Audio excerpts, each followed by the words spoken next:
November 29, 2024 ఇక్కడ లోతుకుంట అనే SBI బ్రాంచ్లో జరిగిన ఇన్సిడెంట్ అండి. ఏంటంటే అక్కడికి 78 సంవత్సరాల ఒక రిటైర్డ్ డాక్టర్ హడావుడిగా వచ్చాడు. వచ్చేసి ఏం చెప్పాడనంటే తన ఎస్సీఎస్ఎస్ అకౌంట్ అంటే ఇది సీనియర్ సిటిజన్ సేవింగ్స్ స్కీమ్ అని సపరేట్గా ఉంటుంది. వాళ్ళకు ప్రత్యేక ఇంట్రెస్ట్ రేట్లు ఉంటాయి. అలాంటి స్కీమ్ను క్లోజ్ చేసి అకౌంట్ అంతా అర్జెంటుగా 30 lakhs నా సేవింగ్స్ కొట్టండి, నేను ట్రాన్స్ఫర్ చేయాలి అని అన్నాడు. ఆయన మేనేజర్తో మాట్లాడేటప్పుడు జనరల్గా మోర్ దాన్ 10 lakhs ఉంటే కంపల్సరీగా మేనేజర్తో ఒకసారి సంప్రదించి డ్రా చేస్తారు.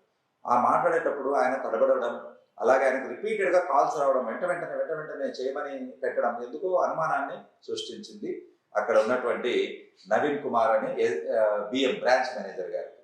అందుకే చాలా అబ్జర్వ్ చేస్తూ ఉండాలి. వెంటనే ఆయన పోలీసు వాళ్ళకి ఇన్ఫార్మ్ చేశారు ఏదో తేడాగా ఉంది అని చెప్పేసి. వెంటనే పోలీసు వాళ్ళు రావడం, వచ్చి పూర్తిగా ఎంక్వైరీ చేసి ఏంటి విషయం అని కనుక్కుంటే తన భార్య హాస్పిటల్లో అడ్మిషన్లో ఉంది, బ్రెయిన్ హెమరేజ్ అయింది, అర్జెంటుగా 30 లక్షలు ఒక పేరు మోసిన హాస్పిటల్ హైదరాబాద్లో వచ్చి పేరు చెప్పేసరికి ఆయన నమ్మాడు. తన భార్య ఫోన్ నుంచే కాల్ వచ్చింది, ఆమె ఫొటోస్ అన్ని చూపిస్తున్నాడు, డీప్ ఫేక్ అనేది అన్ని ఫేక్ అవి చూపిస్తున్నారు కాబట్టి అర్జెంట్గా ట్రాన్స్ఫర్ చేయండి, ఆపరేషన్ చేయాలి, లేకపోతే ఆమె చనిపోతుంది అనేసరికి వాళ్ళకేమీ అంతపట్టలేదు.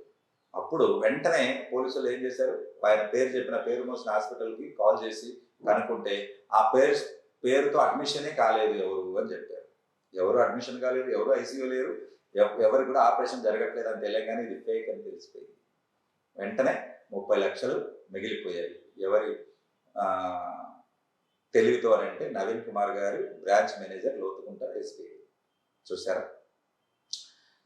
చాలా మంది స్టేట్ బ్యాంకుల మీద కొంత భిన్నాభిప్రాయాలు ఉంటాయి, లేట్ అవుతుందనో స్టాఫ్ మీదనో. కానీ ఆయన సమయస్ఫూర్తితో వ్యవహరించినందుకు 30 లక్షలు మిగిలిపోయాయి. ఆ వయసులో 30 లక్షలు సంపాదించుకోవడం అంటే ఎంత కష్టమండి, పోగొట్టుకోవడం అంటే ఎంత బాధాకరం. కాబట్టి మీకు అందరికీ తెలియాల్సింది ఏంటంటే ఫ్రాడ్లెన్స్, మీ భార్య నంబర్ నుంచి ఫోన్ వచ్చేసరికి అందరూ వాళ్ళు నమ్మేస్తారు, తను కూడా డాక్టరే. కాబట్టి ఫస్ట్ ఏ విషయాలు ఏదైనా తేడా వచ్చినప్పుడు మీద కాల్ చేస్తున్నప్పుడు కంపల్సరిగా మీరు పోలీసుల సలహా తీసుకోవాలి.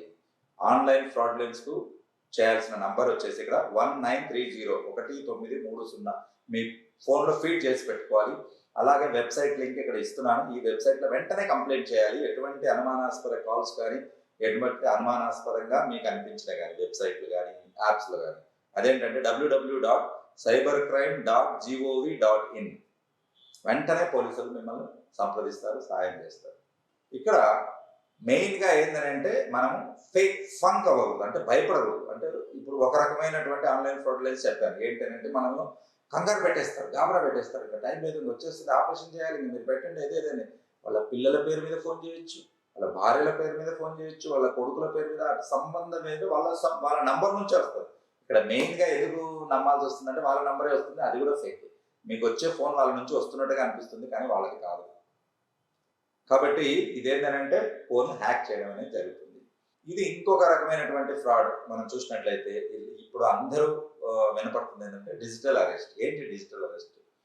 ఎంత అవేర్నెస్ తీసుకొచ్చినా కూడా ఎస్పెషల్లీ వాళ్ళు ఎవరిని ఫోకస్ చేస్తున్నారని అంటే ఈ అవేర్నెస్ తక్కువగా ఉన్న వాళ్ళకి ఫోకస్ చేయడము, మధ్యతరగతి ఎగువ మధ్యతరగతి వాళ్ళని ఎక్కువగా ఫోకస్ చేయడము అనేది జరుగుతుంది. అంటే లా గురించి, లా గురించి డిజిటల్ అవేర్నెస్ తక్కువ ఉన్న వాళ్ళకి ఎక్కువగా వాళ్ళను టార్గెట్ చేయడం జరుగుతుంది. సో ఇక్కడ ఎలా జరుగుతుంది, 2 ఎగ్జాంపుల్స్ చెప్తాను. మొదటి ఎగ్జాంపుల్ వచ్చేసి ఇక్కడ యూపీలో ఒక ఆవిడకి కాల్ రావడం అనేది జరుగుతుంది. కాల్ వచ్చి ఏం చెప్పారంటే మీరు ఒక పార్సల్ వచ్చిందండి మీ పేరు మీద, అందులో వచ్చేసి డ్రగ్స్ ఉన్నాయి, ఇల్లీగల్ పాస్పోర్ట్స్ ఉన్నాయి, టెర్రరిస్ట్ పాస్పోర్ట్స్ ఉన్నాయి, కాబట్టి మీరు డిజిటల్ అరెస్ట్ చేస్తున్నాము అని చెప్పగానే భయపడిపోతారు. సో వాళ్ళు ఏం చెప్తారు, అయ్యో డిజిటల్ అరెస్ట్ అనగానే ఫియర్ అండ్ ఇగ్నోరెన్స్, భయము, తర్వాత వాటి గురించి తెలియకపోవడం, నాలెడ్జ్ లేకపోవడం, దీంతో టెన్షన్ పడిపోతారు. టెన్షన్ పడిపోగానే వాళ్ళు ఏం చేస్తారంటే సరే మిమ్మల్ని దీని నుంచి బయటకు వేయాలంటే మీరు ఒక అకౌంట్ నెంబర్ ఇస్తాను, మీరు ఫాస్ట్గా మీరు బయటకు వెళ్ళొచ్చు, ఎటువంటి కేసు బుక్ చేయకుండా ఉంటాను, 50 లక్షలు ఈ అకౌంట్ కొట్టండి అని అంటారు. అది ఆ అకౌంట్కి కొట్టిన వెంటనే వాళ్ళు అక్కడ నుంచి మాయమైపోతారు. సో తర్వాత తెలుస్తుంది 50 లక్షలు మనము మోసపోయాము అని చెప్పేసి. ఇవి ఇంటర్నేషనల్ అకౌంట్స్కి వెళ్తాయి. ట్రేస్ చేయడం చాలా వరకు కష్టం, రికవరీ చేయడం దాదాపు కష్టం. సో ఇటువంటప్పుడు కూడా వెంటనే 1930 ఏంటి డబ్బులు కట్టాక కాదు, కట్టక ముందే మీరు మాట్లాడారు.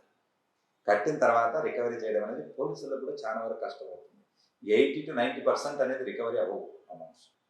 ఈ 2024 సంవత్సరంలో 10 నెలల్లో గవర్నమెంటే చెప్పిన లెక్కల ప్రకారం 2140 కోట్ల రూపాయలు ఈ 10 నెలల్లో లూటీ చేయబడింది జనాలకు, డిజిటల్ అరెస్ట్ అనే ఒక బూచి చూపించి. అంటే దాదాపు ఒక్కొక్క నెలకి 200 కోట్లు అని, అంటే ఒక రోజుకి దాదాపు 7 కోట్లు అని, ఇంత ఘోరంగా జరుగుతుంది. కాబట్టి మీరు ఈ 2140 కోట్లు మళ్ళీ వెనక్కి వచ్చేవి కావు. కాబట్టి ఇలా డిజిటల్ అరెస్ట్ అంటే అసలు ఏంటి, ఎలా చేస్తారని అంటే, డిజిటల్ అరెస్ట్ అనేది యాక్చువల్గా లీగల్ కాదు. ఫస్ట్ తెలుసుకోండి, ఇండియాలో లీగల్ కాదు. డిజిటల్ అరెస్ట్ అంటే మీరు ఏదైనా ఎంక్వైరీస్ వచ్చినప్పుడు వాళ్ళని మనం ముందరే ఉండమని చెప్తారు. అది ఇండియాలో లీగల్ కాదు. అసలు ఇండియాలో డిజిటల్ అరెస్ట్ లేదు. ఫస్ట్ అది గుర్తుపెట్టుకోండి. ఇది లా కాదు, ఇక్కడ ఉన్నటువంటి చట్టం కానే కాదు. ఎవరు కూడా ఆన్లైన్లో వీడియో కాల్లోనో స్కైప్లోనో ఉంచి మిమ్మల్ని ఎంక్వైరీ చేయరు. ఇండియాలో చట్టంలో అటువంటివి లేవు. ఇది ఫస్ట్ మనం గమనించాలి. అంటే టెన్షన్ పడదు. ఎలా వస్తాయి, ఫస్ట్ ఎలా కాంటాక్ట్ అవుతారు వీళ్ళంటే, SMS ద్వారా కానీ, తర్వాత ఈమెయిల్స్ ద్వారా కానీ, WhatsApp calls, either audio call or video call, వీటి ద్వారా వస్తారు. వచ్చి స్కైప్లో వీడియోలో కనెక్ట్ అవ్వండి. 24/7 డిజిటల్ అరెస్ట్ అని చెప్తారు. పక్క కదలకూడదు. కదిలితే పోలీసులు వచ్చి అరెస్ట్ చేసి తీసుకెళ్లి జైలు వేస్తారు, మీకు బెయిల్ రాదు అని చెప్పేసి వాళ్ళు బెదిరించడం జరుగుతుంది. సో ఈ రకంగా కాంటాక్ట్ చేస్తారు. సో ఇక్కడ ఏంటి అని అంటే, వాళ్ళు ఏం చెప్పుకుంటారు అంటే, లా అండ్ ఎన్ఫోర్స్మెంట్ అధికారులుగా వాళ్ళు చెప్పుకుంటారు. ఏ పాయింట్ మీద వీళ్ళు డిజిటల్ అరెస్ట్ అని చెప్తారని అంటే, 2 పాయింట్లు ఉంటాయి. ఇన్కమ్ ట్యాక్స్ అంటానే అందరూ భయపడిపోతారు. మీరు ట్యాక్స్లో ఫ్రాడ్ చేశారనో, లేకపోతే మీ పాన్ కార్డు వాడుకుని ఫ్రాడ్ లైన్ జరిగిందనో, లేకపోతే మీరు ఇన్కమ్ ట్యాక్స్ కట్టలేదనో, లేకపోతే మీ అకౌంట్ కింద ఒక వేరే టెర్రరిస్ట్కి సంబంధించిన ఫండ్ లేకపోతే ఇంటర్నేషనల్ ఫండ్స్ వచ్చాయనో, మీరు దాంట్లో భాగస్తులను, ఇలా చెప్తారు. రెండోది ఏంటంటే లీగల్ ఏంటనంటే, వాళ్ళు ఏం చెప్తారనంటే, మీ అకౌంట్లోకి అమౌంట్ వచ్చింది, లేకపోతే టెర్రరిస్ట్ గ్రూప్ నుంచి వచ్చింది, లేకపోతే సైబర్ క్రైమ్ కింద వేరే మీ అకౌంట్ దుర్వినియోగపడబడింది, మీ అకౌంట్లోకి ట్రాన్సాక్షన్స్ జరిగాయి అనేది చెప్తారు. ఇలా ఎంతమంది బలవుతున్నారో తెలుసా? ఎగ్జాక్ట్గా 1 lakh per year, సంవత్సరానికి 1,00,000 మంది మీరు ఇలా బలైపోతున్నారు. అంటే నెలకు దాదాపుగా 10,000 మంది. ఎంత ఘోరం అండి అసలు. కాబట్టి ఆ 10,000 మందిలో మీరు కూడా ఉండొచ్చు. కాబట్టి తస్మాత్ జాగ్రత్త, జాగో, హోషియార్ రహో. ఎప్పుడు కూడా ఈ జాగ్రత్తలు పాటించండి. ఫస్ట్ అసలు డిజిటల్ అరెస్ట్ అంటే ఏంటో మనం తెలుసుకున్నాం, ఏమని చెప్తారో తెలుసుకున్నాం. ఎలా ఉంటుంది ప్రొసీజర్ అనేది చూస్తే, రీసెంట్గా ముంబైలో జరిగిన ఒక కేసును మనం కళ్ళకు కట్టినట్టు చెప్తే అది మీకు అర్థమవుతుంది. ఏం చెప్తారు వాళ్ళకు? ముంబైలో ఉన్న ఒక, చూడండి నేను చెప్పాను కదా టార్గెట్ ఎవరు చేస్తారో, ఒక రిటైర్డ్ ఉమెన్ వాళ్ళు కాంటాక్ట్ చేస్తారు. కాంటాక్ట్ చేసి వాళ్ళు ఏమని చెప్పారంటే, మీ పేరు మీద ఒకటి థాయిలాండ్కి ఒక పార్సల్ వచ్చిందండి, అందులో మోస్ట్ MDMA అనే నార్కోటిక్ డ్రగ్ ఉంది, అది మీరే పంపించారు పార్సల్ ఇక్కడికి అని చెప్పారు. ఆమె లేదండి, అసలు నేను అక్కడికి ఎవరికి పంపించలేదు, నేను చేయలేదు అనగానే, నో మీ పేరు ఉంది అని ఆధార్ డీటెయిల్స్ ఇస్తారు. అప్పుడు వాళ్ళు భయపడిపోతారు ఆధార్ డీటెయిల్స్ ఇవ్వగానే. సో వాళ్ళు ఏం చేస్తారు, వెంటనే మీరు స్కైప్లో వీడియోకి రావాలి, మీరు డిజిటల్ అరెస్ట్ అవుతున్నారంటే వీళ్ళు గాబరా పడిపోతారు. ఎందుకంటే నార్కోటిక్స్ డ్రగ్స్ అనగానే వీళ్ళు టెన్షన్ పడిపోతారు. వాళ్ళకి ఏమీ తెలియకుండా స్కైప్ వీడియో కాల్ రాగానే సేమ్ పోలీస్ స్టేషన్ ఉన్నట్టే పోలీసులు ఉంటారు, అఫీషియల్స్ ఉంటారు, వెనక నేషనల్ ఫ్లాగ్ ఉంటుంది, ఎంబ్లం రాజముద్ర ఉంటుంది. ఇవన్నీ చూసేసరికి ఎక్కడ అనుమానం లేకుండా అంతా సెటప్ అంతా ఫేకే, కానీ వీళ్ళకి ఎటువంటి అనుమానం లేకుండా ఉంటారు. అందరూ అటు ఇటు హడావుడిగా తిరుగుతుంటారు, వీళ్ళ పేర్లు చెప్తుంటారు, వీళ్ళకి టెన్షన్ క్రియేట్ చేస్తుంటారు, వీళ్ళ ఇంటికి వెళ్ళాలి, వీళ్ళ డిజిటల్ అరెస్ట్ చేయాలి, వీళ్ళ మీద ఫ్రాడ్ జరిగింది, ఇవన్నీ పక్కన మాట్లాడుతుంటారు. సో వీళ్ళకి అంతా నిజంగానే అనిపిస్తుంది, కానీ అంతా ఫేకే, అంతా డ్రామా ఉంటుంది. వీళ్ళు ఏం చేస్తారంటే, మీరు డిజిటల్ అరెస్ట్ స్కైప్లో ఉన్నటువంటి వీడియో కాల్ మీరు ఆఫ్ చేస్తే మీ ఇంటికి వస్తారు పోలీసులు అని చెప్పేసరికి భయపడి అట్లే పెడతారు. ఎక్కడికి పక్క కదలు ఇవ్వరు వాళ్ళు. నెక్స్ట్ ఏం చేస్తారు, తర్వాత ఆధార్ కార్డు, నెక్స్ట్ వెరిఫికేషన్ తీసుకుంటారు. వెరిఫికేషన్ తీసుకున్న తర్వాత 24/7 మీరు పక్క కదలకూడదని చెప్తారు. దీని తర్వాత వాళ్ళ బ్యాంక్ డీటెయిల్స్ తీసుకుంటారు. బ్యాంక్ డీటెయిల్ తీసుకుని 15 lakhs అమౌంట్ వేయండి, మళ్ళీ మీకు రిటర్న్ వస్తుంది, ఇది గవర్నమెంట్ పాలసీ ఉంటుంది, ఇది డిపాజిట్ కట్టాలి, దీనికి అంటే వీళ్ళు 15 lakhs కొట్టేస్తున్నారు. విచిత్రం ఏంటంటే 15 lakhs మళ్ళీ రిటర్న్ వచ్చి కొట్టేశారు. ఎందుకో తెలుసా? నమ్మకం క్రియేట్ చేయడానికి. ఏం చేశారు, కొట్టిన 15 lakhs మళ్ళీ రిటర్న్ కొట్టేశారు. ఈ 15 lakhs రిటర్న్ కొట్టాక నమ్మకం వచ్చాక అప్పుడు అసలైన గేమ్ వాళ్ళు స్టార్ట్ చేస్తారు. ఏం స్టార్ట్ చేశారు?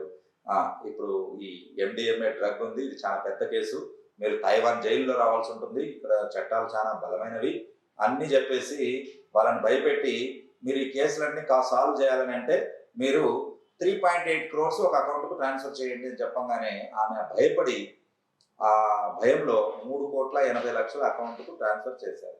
ఏం చెప్పారు అప్పుగా? 15 లక్షలు రిటర్న్ వచ్చింది కదా అంటే ఎస్ వచ్చిందండి, ఇలాగే ఇది కూడా రిటర్న్ వస్తుంది, ఇది ఒక డిపాజిట్గా మేము ఉంచుకుంటాం, మీ కేసు క్లోజ్ చేశాక మీకు మళ్ళీ రిటర్న్ కొడతామనగానే వాళ్ళు నమ్మి 3,80,00,000 ట్రాన్స్ఫర్ చేసేసింది. ఈ అమౌంట్ రిటర్న్ రాలేదు. అక్కడ డౌట్ వచ్చింది. అప్పుడు ఒరిజినల్ పోలీసు వాళ్ళని కాంటాక్ట్ చేసింది, ఏదో తేడా వచ్చింది.